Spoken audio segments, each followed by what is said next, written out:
सबसे पहले आपको कांग्रेस सांसद और नेता प्रतिपक्ष राहुल गांधी का नया बयान सुनवाते हैं, जिसमें उन्होंने एक बार फिर कहा है कि भारत में लोकतंत्र खतरे में है। लेकिन इसी बयान में उन्होंने चीन की तारीफ भी की है।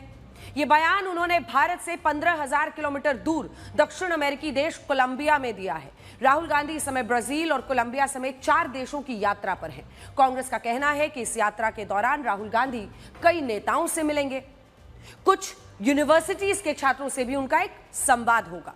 लेकिन राहुल गांधी ने अपने पहले ही संवाद में एक विवाद को जन्म दे दिया। बीजेपी उन्हें घेर रही है। वो दरअसल कोलंबिया की एक प्राइवेट यूनिवर्सिटी की कॉन्फ्रेंस में हिस्सा ले रहे थे। यहां उन्होंने अपने बयान में कहा कि भारत के लोकतंत्र पर खतरा है, देश की संस्थाओं को कमजोर किया जा रहा है, विपक्ष की आवाज को दबाया जा रहा है। सत्ता में बैठे लोग चाहते हैं कि हर संस्था उनके हिसाब से काम करे। भारत को चाइना से सीखना होगा कि प्रोडक्शन कैसे बढ़ाना है। भारत नौकरियों के लिए स्ट्रगल कर रहा है। नोटबंदी और जीएसटी ने अर्थव्यवस्था को बर्बाद कर दिया है। पूरे देश में सेंट्रलाइज्ड करप्शन है। सरकार कुछ लोगों के हाथ में पूरी अर्थव्यवस्था सौंप देना चाहती है। अब इस बयान को लेकर बीजेपी राहुल गांधी पर हमलावर है। इस बयान से सवाल इसलिए भी उठ रहे हैं क्योंकि ये उन्होंने विदेशी जमीन से दिया है। ऐसा देखा गया है कि जब भी राहुल गांधी विदेश यात्रा पर होते हैं तो उनके बयानों से कोई ना कोई विवाद शुरू हो जाता है। पिछली कुछ विदेशी यात्राओं को अगर आप देखिए तो लगभग हर बार राहुल गांधी के साथ एक नया विवाद शुरू हो गया। राहुल गांधी सब कुछ बेबुनियाद बेशरम भरी बातें करते हैं भारत के खिलाफ, भारत में, और विदेश में कहते हैं कि भारत में बोलने की आजादी नहीं है। पूरा लोकतंत्र है, देश के लोग आज़ाद हैं।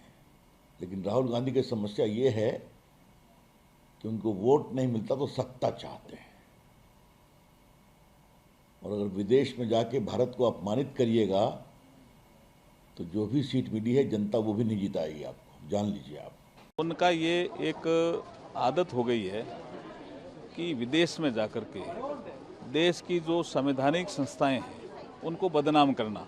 ये देश के नागरिक कतई पसंद नहीं करते हैं, लेकिन उनकी आदत हो गई है जिसकी हम घोर निंदा करते हैं। इसकी स्थापना कुछ खास उद्देश्यों के लिए की गई थी, जिसमें हिंदू संस्कृति परंपरा की रक्षा, देशवासियों में देशभक्ति की भावना पैदा करना, समाज के हर वर्ग की निस्वार्थ सेवा करना शामिल था। नागपुर में हुए शताब्दी समारोह में संघ प्रमुख मोहन भागवत ने भी इन्हीं उद्देश्यों को फिर से याद दिलाया और आज की वैश्विक परिस्थितियों पर संघ के विचार पेश किए। अपने संबोधन में उन्होंने मुख्य रूप से 5 मुद्दों पर अपने विचार रखे। राष्ट्रीयता पर उन्होंने कहा कि भारत एक हिंदू राष्ट्र है और जिनको हिंदू शब्द से आपत्ति है वो हिंदवी या भारतीय कुछ भी कह सकते हैं, क्योंकि ये इस सब का मतलब एक ही है। अराजकता पर उन्होंने कहा कि दुनिया के कई देशों में इस वक्त अराजकता है और इसका फायदा बाहरी शक्तियां उठाती हैं। लेकिन भारतीय युवा पीढ़ी की तारीफ करते हुए उन्होंने कहा कि उनमें देशभक्ति का भाव है, भारतीय संस्कृति के प्रति आदर है। जेनजी पर उन्होंने नेपाल, बांग्लादेश, श्रीलंका का उदाहरण देकर कहा कि हिंसा बदलाव लाने का तरीका नहीं, क्योंकि हिंसा से लाए गए परिवर्तन का स्थायित्व नहीं है। संघ के मंच से मोहन भागवत ने अमेरिकी टैरिफ पर कहा कि इसका बुरा असर सभी पर हो रहा है। उन्होंने याद दिलाया कि किसी देश पर निर्भरता मजबूरी नहीं बननी चाहिए, इसीलिए भारत आत्मनिर्भर होना पड़ेगा। ये बात तो सब जानते हैं कि डॉक्टर केशव बलिराम हेडगेवार ने साल 1925 में दशहरे के मौके पर नागपुर में संघ की स्थापना की थी। लेकिन यह बात बहुत कम लोगों को पता है कि डॉक्टर हेडगेवार को संघ जैसा संगठन बनाने का विचार कैसे आया। डॉक्टर हेडगेवार का जन्म हुआ था 1 अप्रैल 1889 आज के तेलंगाना में, और उनके पिता पुरोहित थे और परिवार की आर्थिक स्थिति बहुत अच्छी नहीं थी। लेकिन इस गरीबी में भी डॉक्टर हेडगेवार स्वाभिमान से भरे हुए थे और उनके मन में एक एक सवाल हमेशा रहता था कि हमारा भारत कब तक इन अंग्रेजों का गुलाम रहेगा। साल 1897 में जब ब्रिटेन की रानी विक्टोरिया के शासन के 60 साल पूरे हुए, तब अंग्रेजों के गुलाम भारत में इसका खूब जश्न मना और भारत के स्कूलों में इस कई तरह के कार्यक्रम आयोजित हुए।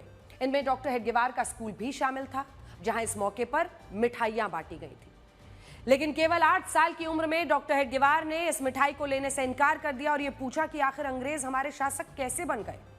कई किताबों में यह भी बताया गया है कि जब हाई स्कूल में पढ़ते वक्त डॉक्टर हेडगेवार ने ब्रिटिश अधिकारियों के सामने वंदे मातरम का नारा लगाया और बाद में इस पर माफी मांगने से भी इनकार किया, तो डॉक्टर हेडगेवार को स्कूल से हमेशा के लिए निष्कासित कर दिया गया था। और ये वो घटनाएं थी जिन्होंने डॉक्टर हेडगेवार के मूल विचारों को आधार दिया, उन्हें मजबूत बनाया। आज ये बात सुनने में थोड़ी अजीब लगेगी, लेकिन सच यही है कि संघ की स्थापना करने वाले डॉक्टर हेडगेवार एक पूर्व कांग्रेस नेता थे। उस जमाने में कांग्रेस में नेताओं के दो धड़े हुआ करते थे, जिनमें एक धड़े के नेताओं को गरम दल का कहा जाता था और दूसरे धड़े के नेताओं को नरम दल का कहा जाता था। डॉक्टर हेडगेवार इनमें गरम दल के नेताओं को अपना आदर्श मानते थे और इसमें भी बाल गंगाधर तिलक से वो काफी प्रभावित थे। जब दादा भाई नारोजी बाल गंगाधर तिलक को कांग्रेस पार्टी में लेकर आए, तब डॉक्टर हेडगेवार भी कांग्रेस का हिस्सा बन गए। उन्होंने कांग्रेस के कई विरोध प्रदर्शनों, आंदोलनों में हिस्सा लिया। हालांकि कांग्रेस से डॉक्टर हेडगेवार का मोहभंग तब शुरू हुआ जब महात्मा गांधी के नेतृत्व में कांग्रेस ने खिलाफत आंदोलन में भारत के मुसलमानों का साथ दिया, ऐसा उन्होंने अपनी तरफ से प्रस्तुत किया था। और यह उनका दावा था कि मोहभंग तब शुरू हुआ जब ऐसा लगा कि मूवमेंट एक धर्म को ज्यादा तवज्जो दे रहा है। डॉक्टर हेडगेवार की दलील यह थी कि जब मुसलमान देश से पहले इस्लाम धर्म को चुन रहे हैं, खिलाफत आंदोलन का हिस्सा बन रहे हैं, तब महात्मा गांधी और कांग्रेस पार्टी इसका समर्थन करके बड़ी भूल कर रहे हैं। यह डॉक्टर हेडगेवार का मानना था। संघ की स्थापना से लेकर आज तक उस पर 3 बार राष्ट्रीय प्रतिबंध भी लग चुका है, जिनमें पहला प्रतिबंध साल 1948 में लगा था, जब नाथूराम गोडसे ने महात्मा गांधी की हत्या की थी और आरोप था कि इस हत्या की साजिश के पीछे संघ का हाथ है। हालांकि आरोप कभी साबित नहीं हुए और संघ पर लगे प्रतिबंधों को बाद में वापस ले लिया गया। दूसरी बार प्रतिबंध साल 1975 में लगा, जब देश में इंदिरा गांधी की सरकार ने इमरजेंसी लगा दी थी। उस वक्त राजनीति से दूरी बनाकर रखने वाले संघ ने जयप्रकाश नारायण के जेपी आंदोलन को अपना समर्थन दिया था और जयप्रकाश नारायण ने अपनी एक रैली में संघ का समर्थन करते हुए कहा था कि अगर संघ फांसीवादी है तो मैं भी फांसीवादी हूं। और तीसरा प्रतिबंध साल 1992 में लगा, जब राम जन्मभूमि आंदोलन के दौरान अयोध्या में विवादित बाबरी मस्जिद का विध्वंस हुआ। एक और बड़ा विवाद यह रहा कि उसने साल 2002 से पहले तक अपने नागपुर मुख्यालय पर राष्ट्रीय ध्वज तिरंगे को नहीं फहराया, जिस पर संघ के विरोधियों और आलोचकों ने उसकी देशभक्ति और राष्ट्रवाद को लेकर कई सवाल खड़े किए। लेकिन यहां संघ की दलील क्या है? वो एक दलील देते हैं कि उसका विरोध तिरंगे को लेकर कभी था ही नहीं। संघ का कहना यह था कि कांग्रेस ने अपने झंडे में मामूली परिवर्तन करके उसे पूरे देश का झंडा बना दिया था, जिसका गोलवलकर ने विरोध किया था। और दूसरा, पहले निजी भवनों पर तिरंगा फहराने को लेकर नियम बहुत सख्त थे और ऐसा करने की इजाजत नहीं होती थी। इसीलिए संघ ने 2002 से पहले तक अपने नागपुर मुख्यालय पर तिरंगे को कभी नहीं फहराया था। हालांकि इस मुद्दे को लेकर जब इतनी राजनीति होती है, तब हम आपको यह भी बताना चाहते हैं कि 15 अगस्त 1947 को जब भारत आजाद हुआ, तब दादर और नगर हवेली और गोवा में भारत के तिरंगे को नहीं फहराया जा सका था। उस समय इन दोनों जगहों पर पुर्तगालियों का शासन था, जिसके बाद इनकी आजादी के लिए राष्ट्रीय स्वयंसेवक संघ ने एक मुक्ति आंदोलन चलाया। साल 1954 में इसी संघ के स्वयंसेवकों ने अपना बलिदान देते हुए पहली बार दादर और नगर हवेली के सिलवासा में भारत का तिरंगा झंडा फहराया। इसके बाद गोवा की धरती पर भी तिरंगा फहराने में संघ ने बड़ी भूमिका निभाई और संघ के 32 वर्षीय स्वयंसेवक राजा भाऊ महाकाल इस आजादी के लिए शहीद भी हुए। और आज भी संघ यही पूछता है कि अगर वो तिरंगे के खिलाफ होता तो क्या दादरा और नगर हवेली और गोवा में तिरंगा फहराने के लिए उनके स्वयंसेवक अपना बलिदान देते? संघ को लेकर जो विरोध रहा है या संघ को लेकर जो विवाद रहे हैं, उनकी बात हमेशा होती है, लेकिन संघ ने आजाद भारत की यात्रा में एक योगदान दिया। उसके बारे में भी जो जानकारी है किताबों के जरिए, वो हम आपके सामने रखना चाहते हैं। 1947 में जब जम्मू कश्मीर का विलय भारत में होना था, तब भारत के पहले गृह मंत्री सरदार वल्लभ भाई पटेल ने गुरु गोलवलकर को महाराजा हरि सिंह से बात करने के लिए भेजा था। 1962 में जब भारत और चीन का युद्ध हुआ और इस युद्ध में वामपंथी दलों का झुकाव चीन की तरफ था, इसका आरोप लगा, तब भी संघ ने सेना तक रसद पहुंचाने में मदद की। उस वक्त संघ के स्वयंसेवक रास्तों पर निगरानी में भी सेना की मदद करते थे। 1965 के भारत पाकिस्तान युद्ध में संघ के स्वयंसेवकों ने सबसे ज्यादा रक्तदान किया था और घायल सैनिकों की भी संघ के स्वयंसेवकों ने मदद की। इसके अलावा साल 1971 में जब ओडिशा में तूफान आया, 1984 में इंदिरा गांधी की हत्या के बाद सिख दंगे हुए, 84 में भोपाल गैस त्रासदी की घटना हुई, 1999 में करगिल का युद्ध, 2004 में सुनामी, 2013 में उत्तराखंड में बाढ़, हर बार संघ के स्वयंसेवक सहयोग के लिए तैयार रहे। उन्होंने राहत शिविरों में पीड़ित परिवारों की मदद में एक बड़ी भूमिका निभाई।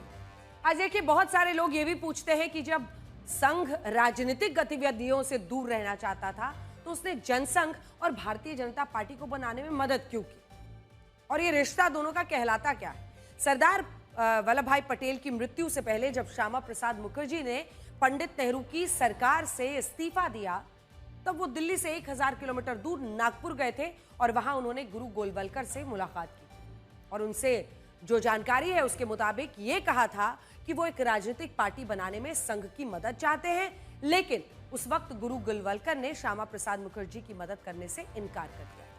उस वक्त गुरु गोलवलकर का कहना था कि वो संघ को किसी राजनीतिक पार्टी का हिस्सा नहीं बनाना चाहते, लेकिन कुछ महीने बाद गोलवलकर ने अपने फैसले को बदला। वो श्यामा प्रसाद मुखर्जी की मदद करने के लिए तैयार हो गए।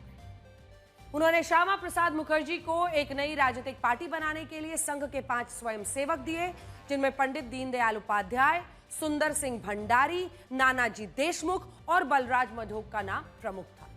इन स्वयंसेवकों के साथ मिलकर श्यामा प्रसाद मुखर्जी ने भारतीय जनसंघ नाम से एक राजनीतिक पार्टी बनाई, जिसने साल 1951-52 के पहले लोकसभा चुनावों में भी हिस्सा लिया और इसे देश की सिर्फ 3 सीटों पर ही जीत ली। इमरजेंसी के बाद भारतीय जनसंघ जनता पार्टी की सरकार का हिस्सा रही, लेकिन इसके बाद संघ के तत्कालीन प्रमुख बाला साहब देवरस ने जनसंघ को भंग किया और भंग करके भारतीय जनता पार्टी बनाने का विचार पेश किया और आज देश में पिछले 11 सालों से इसी भारतीय जनता पार्टी की सरकार है। इस सरकार का नेतृत्व प्रधानमंत्री नरेंद्र मोदी के पास है, जिन्होंने अपना राजनीतिक जीवन संघ के एक स्वयंसेवक के तौर पर ही शुरू किया था। अब आपको पाकिस्तान के कब्जे वाले कश्मीर में आवाम की बगावत और आसिम मुनीर की फौज का सरेंडर दिखाएंगे। पीओके की जनता अब खुलकर आजादी की मांग पर उतर आई है और कई दिन से चल रहे प्रदर्शन अब हिंसक रूप ले चुके हैं। मुजफ्फराबाद, धीरकोट, मीरपुर, रावलकोट में जोरदार प्रदर्शन और झड़पें हो रही हैं।